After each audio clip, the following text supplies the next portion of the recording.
Welcome to the Gold Newsletter Podcast, your bank of knowledge of investment, economics, and geopolitics. Go to goldnewsletter.com for our publications and archives.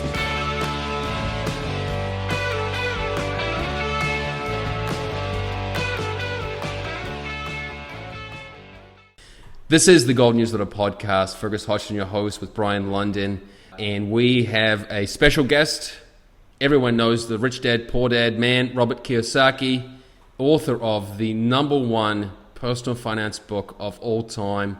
And also he's been a past speaker at the New Orleans conference, a very popular one. Robert, welcome to the show. Thank you guys. Keep up the good work. I love you guys. Right, and he actually has the Rich Dad radio show, his own podcast. I'll give you a plug there, which I listen to.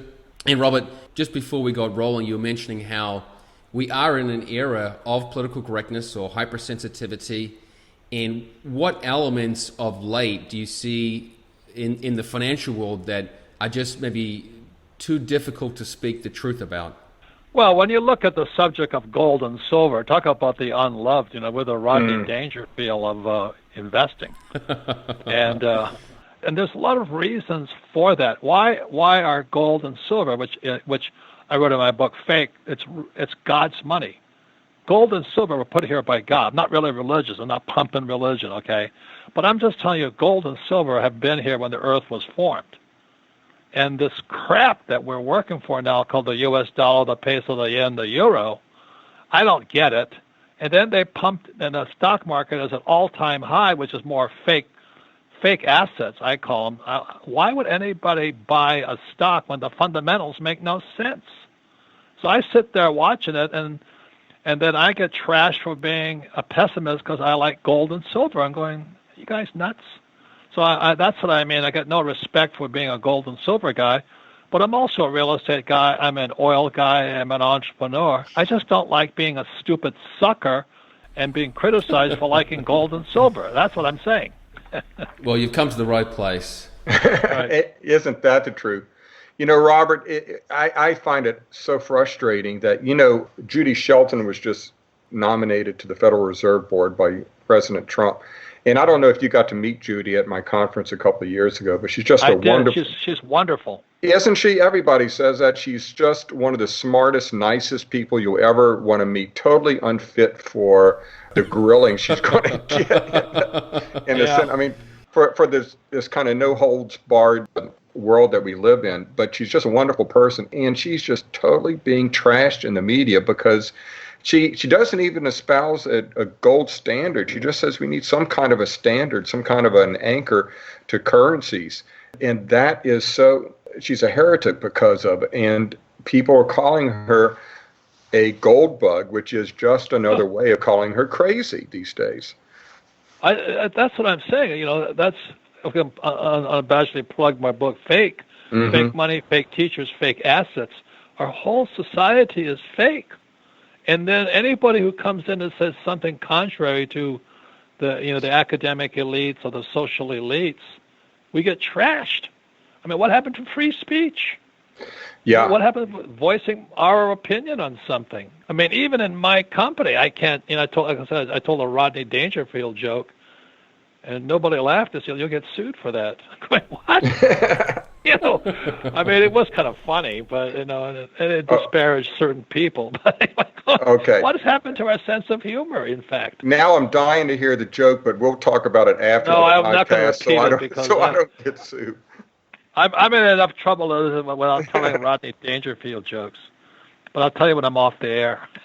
But getting back to gold, I made the comment on Twitter the other day that it's the only thing where people are eager to profess their ignorance about it, because if they show any familiarity with it, they get labeled as a nut. And so people all over the place say, "Oh, I don't know anything about that," and they're proud of it. They're proud of their ignorance. Oh, and it goes down to this guy called Bernanke and those guys, Yeah. The roof. Always remember the roof leaks from the house leaks from the roof, from the top.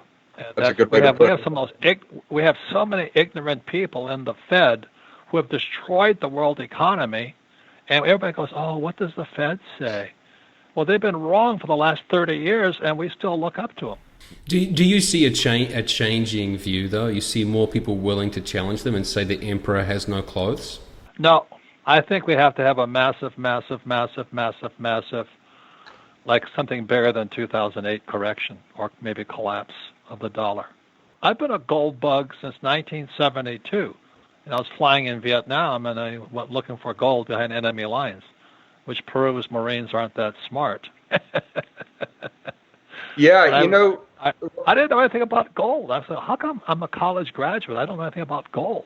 That was 1972. And then I bought my first Krugerrand in Hong Kong for $50. Because back, as you know, Brian, back then it was illegal for Americans to own gold. I was like, what? It's illegal for me to own gold? So I had to smuggle my Krugerrand back into the States in 72. I was a smuggler. And today that Krugerrand is now worth $1,500. $50 to $1,500. Yeah. I'm not a good math student, but I'm going $50 to $1,500. What's changed? Did the Krugerrand get bigger? No. So it's people are so ignorant. I can't believe it. Robert, one of the things I enjoy is that my mentor in the industry, who really was instrumental in getting gold legalized in the early 1970s for American citizens, was, of course, Jim Blanchard. And part of his efforts to get gold legalized, he had smuggled in a 2-ounce gold bar from Canada and would send out press releases in various cities saying, I'm going to be here with my 2-ounce gold bar of bullion. And he would send copies of the press release to the ATF and the Treasury Department. And it was illegal to do that. And he was just begging them to come arrest him, which would have just highlighted the whole issue, but they never did. So he was breaking the law in that way. But you actually not only bought gold when it was illegal to do so, but flew behind enemy lines in search of it. So Jim would have loved taking it to that level.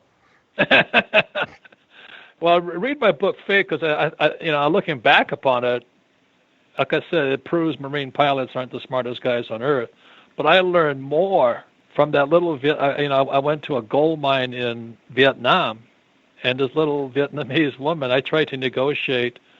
I think gold was about $45 or something an ounce, and I tried to get it for cheaper. And she had a little red teeth because she ate betel nuts. And she goes, spot. And I didn't know what spot meant. It can't be cheap. I said, wait a minute. What is spot? And now I know it's the price of gold all over the world. That day, that moment. And I didn't know that. I said, now how in the world can I be a college graduate and not know that? So she was one of the best teachers I ever had. She schooled me good. Well, very direct. Gold is money. And, one of the things that, as long as I've been involved in the gold market, almost 3.5 decades now, you learn something new every day. But talking to you and talking with the Summit at Sea, with a lot of people at the real estate guys, clarified the way I present gold to people these days, and clarified the importance of looking at gold as being the center of the monetary universe. So Correct. It's kind of like the sun is the center of the solar system. Once people started looking at it that way, it changed everything. But it's not that the price of gold fluctuates on a daily basis. It's that the value of currencies fluctuate, and everything relates back to gold. And the reason they disparage, like I said, in fake God's money, the reason the academic elites like Bernanke and these idiots, they disparage gold is because they can then fool us with fake money, which is the dollar, the yen, the euro, and the peso. I mean, it's such a brainwashing, and that's why fake goes fake money. Then you have to have fake teachers, and then you have to have fake assets, which are, again, man-made assets like stocks, bonds, mutual funds, and ETFs. I'm not against the stock market, but why would you buy stocks at record? They're so far beyond any logical fundamental, and plus our corporations. Like I remember when General Electric was considered a great corporation, and now it's almost bankrupt because they've encumbered our best corporations with massive debt. Yeah, it's tragic, and we got all these baby boomers set to retire. Holy moly! It's an economy that's based on debt and the adrenaline of new monetary infusions, and the fundamentals no longer work. Yeah, it's fake. Yeah, That's exactly. why I wrote fake. For more than 40 years, top financial experts and private investors from all over the world have gathered for the New Orleans Investment Conference to discover new opportunities and strategies, exchange ideas, and plan for the coming year. To learn more about today's investing environment and updates, join Peter Schiff, Brian London, Peter Bookvar, Rick Rule, Doug Casey, and dozens of experts at this year's event from the 1st to 4th of November. Go to neworleansconference.com to register. For a limited time, enter promo code PODCAST for a free Gold Club upgrade.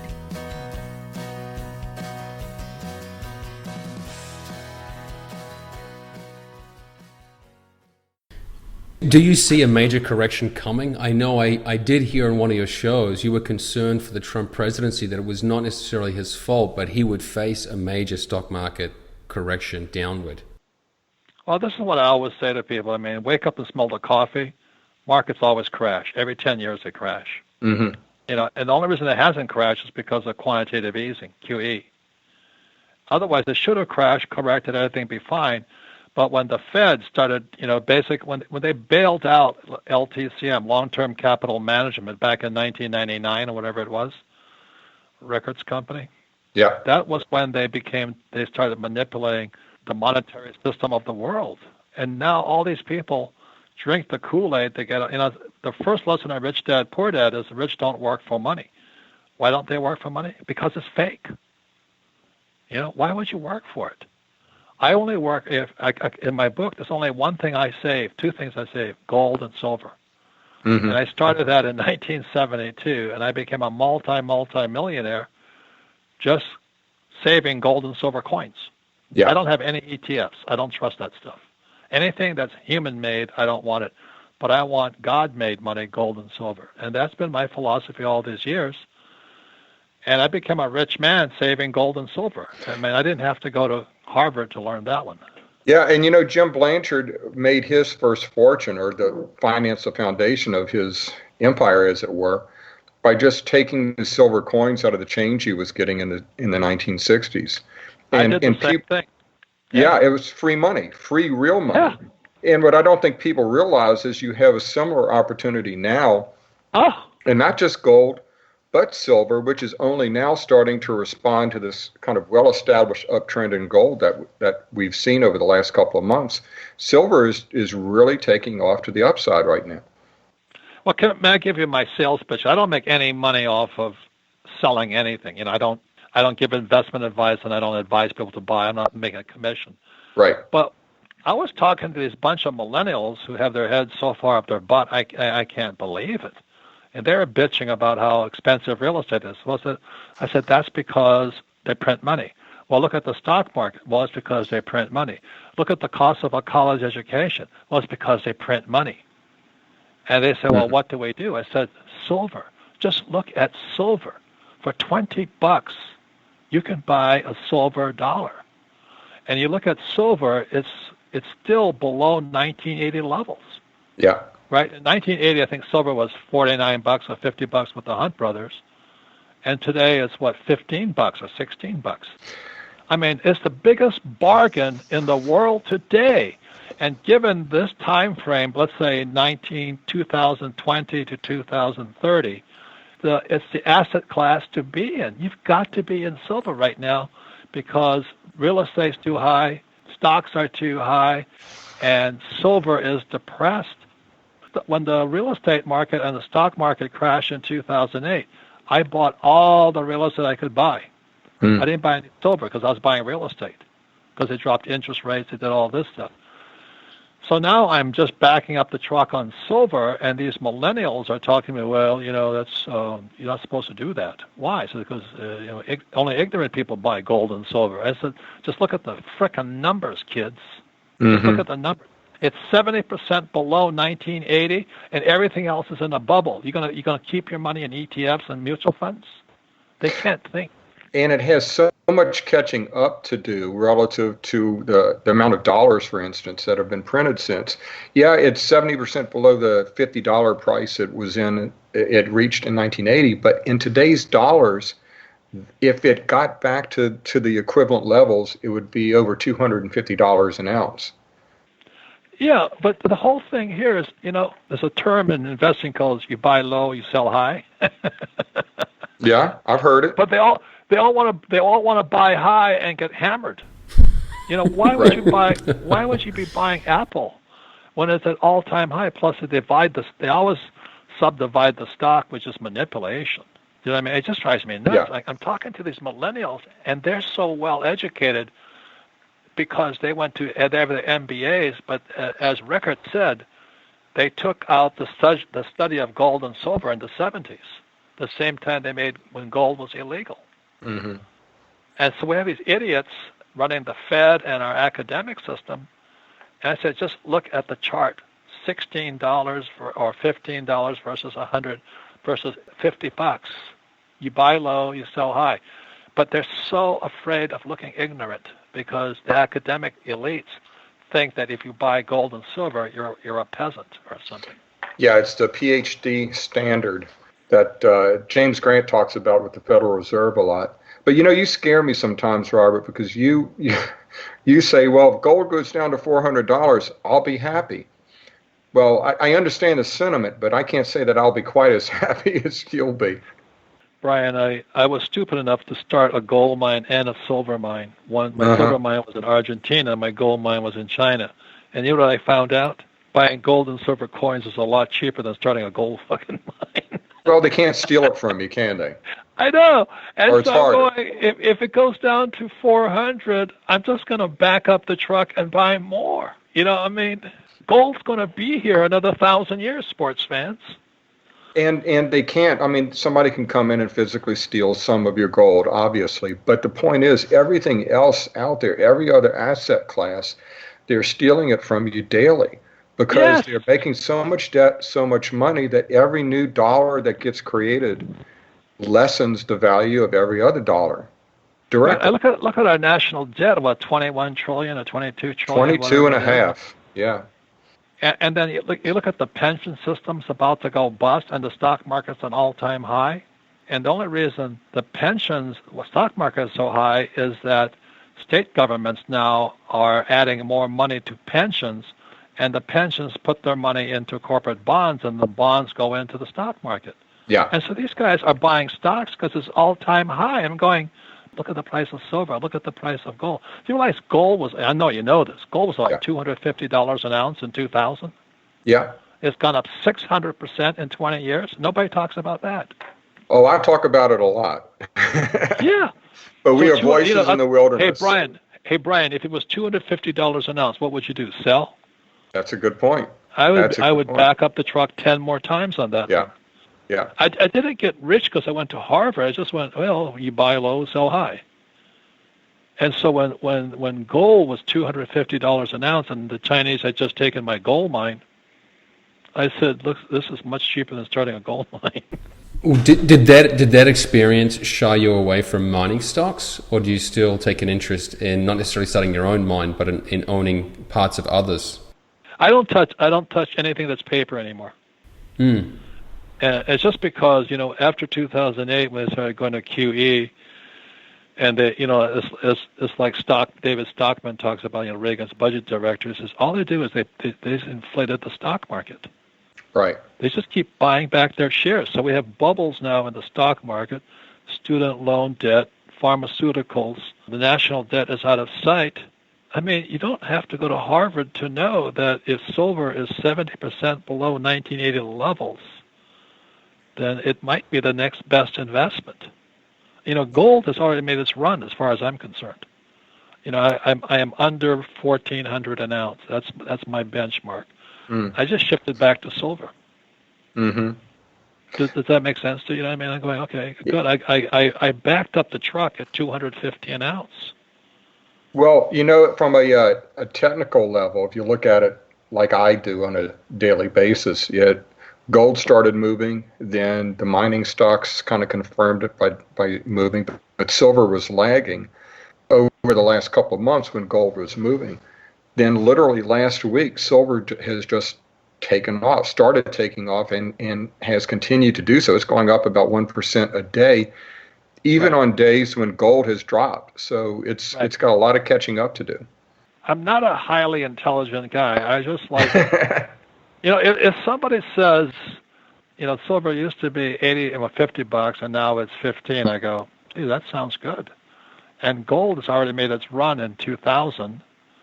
I said, okay, so I'll just wait for silver to catch up. So I was saying to these millennials, I said, you're looking at the biggest bargain that all of you can afford. Everybody can afford a $20, they call that silver eagle. Yeah. All of you can afford that. If none of you can afford it, and my friend was saying the same thing to him. He took a bunch of them out. He says, I'll give you $20. They all went to McDonald's and bought lunch. That's how screwed up our kids are. Yeah. I ride in a carnival crew during Mardi Gras, and at the 75th anniversary of our crew one year, I got a bunch of silver dollars. They throw these aluminum cheap doubloons off the floats and everything. And I decided, well, instead of doing that, I'll throw some real silver dollars to commemorate the 75th anniversary of our parading group. So I threw one of these on the street, and this kid looked at it, picked it up, and threw it back down on the ground and yelled for beads. And at that point, I took the rest of those silver dollars and I put them right back in my pocket. Right. So that nobody appreciates it. And that's exactly as Jim Rickards talks about. He says our education system is the culprit. They stopped teaching precious metal monetary systems in the 70s. Yeah. And not only that, now they're talking about this modern monetary theory where the government can spend... MMT. Yeah, MMT. And they say that the government, especially if it prints its own currency, can spend as much as it wants. The only thing that will stop it will be inflation. Well, duh. Who didn't know that? It's like jumping out of a window is a wonderful experience, and the only thing stopping you is the ground. Yeah. I just can't believe. I was talking to some millennials. They were effing clueless. They think, but the stock market's all-time high. I said, duh. Well, it's going to go higher. I said, probably. It's also going to come down just as fast. So why don't you just buy low now? Well, no, we don't buy gold and silver. Right. Well, Robert Kiyosaki's website. I'm not sure. Do you want to add any other final points, Brian? We've come up to the half hour. Well, I was just going to say that Robert's such a great educator that, I find some hope that there are some millennials, or a bunch actually, that are looking at crypto and other kind of more radical investment ideas like cannabis and things like that. I think there's a segue there to getting them to think about gold, because it is the tool that protects you from the inevitability of what the government is going to do to you and does to you every day. So, I think Robert's book, Fake, is going to be tremendous, like all of his books are, and I hope that helps bring some of this younger generation, I sound like an old fogey now, but bring some of this younger generation to realize that they need to own gold and silver. It's the thing they have to protect themselves. Well, gold and silver are God's money. That's all you have to know. It'll be here 10 years from now, 20 years from now. I don't know about the U.S. dollar, We go to MMT, modern money theory. That's basically communism. They're just going to blow the whole... That was the Weimar Republic and all that. That was Zimbabwe. That's Venezuela. And so how do you hedge against stupidity? It's gold and silver. Go to God. I'm not religious again, you guys, but it's been here and it'll be here. And if it goes down in price, buy more of it, because they're going to keep printing money. And when our pensions go bankrupt, you're going to see printing like we've never seen before. We all know that. Well, yeah, so Robert's website is richdad.com and / for radio. That's his podcast. And yeah, so the new book, Fake Money, Fake Teachers, Fake Assets, How Lies Are Making the Poor and Middle Class Poorer, will include all the links, of course, in our own show notes, goldnewsletter.com / podcast. Robert, it's a privilege to speak with you. We appreciate what you're doing with educating so many people. So I wish you the best in that continued endeavor. Thank you. Yeah, and I thank you, guys, for continuing the New Orleans Investment Conference, because years and years ago, when I was starting my little gold mines and my little silver mines, I was standing at those little conferences all over the country, trying to pitch my little gold mine, and gold was at an all-time low. Mm. It was a hard sell, man. I know the feeling, and I tell people all the time. I said, Robert comes to our show when he does come to the show, and he not only speaks, he sits in the audience and he takes notes constantly. You are the epitome of not only what we like to present in New Orleans, but the epitome of the people we like to serve in New Orleans. So I really appreciate your support over the years. Yeah, we're all educators. I mean, it's a very important education. It's financial education. So I thank you, Brian, for keeping the thing going from Jim Blanchard, and we all just keep going. Excellent, Robert. We'll be in touch. Thanks so much, Robert. Cheers. Okay, bye-bye. Bye-bye.